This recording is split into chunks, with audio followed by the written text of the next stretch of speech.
Welcome back to The Space, a mindfulness podcast for everyone. Today's tip is inspired by Doctor Russ Harris, a psychotherapist and best-selling author of The Happiness Trap.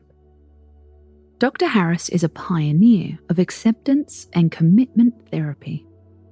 In case you haven't heard of it, it's all about being present rather than running from our feelings and accepting everything that we experience without judgment. Sounds easy, right? The reason we're talking about this on a Saturday is because it can be really hard to stay present on a weekend. Think of your downtime. Are you really present, or are you distracting or avoiding?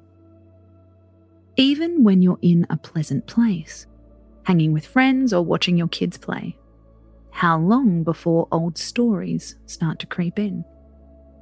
I should be doing this. They're doing better than me. I don't belong here. Shouldn't I be worrying about something? This is the happiness trap, says Dr. Harris. We are so caught up in our own stories, we can't even notice moments of happiness. So, we've got a challenge for you. Dr. Harris calls this a thoroughly enjoyable practice. So you really don't have any excuse to skip it on your weekend.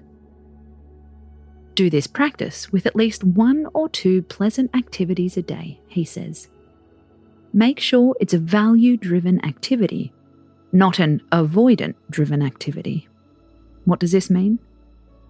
It's something you're doing because it's important, meaningful, and life-enhancing, not just an attempt to avoid bad feelings.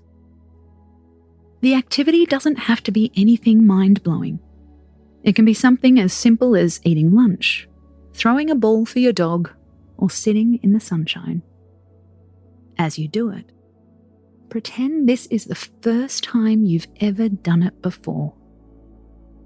Pay attention to what you can see, hear, smell, touch, or taste, and savor every moment. When thoughts do come, you don't have to judge them. Just let them come and go.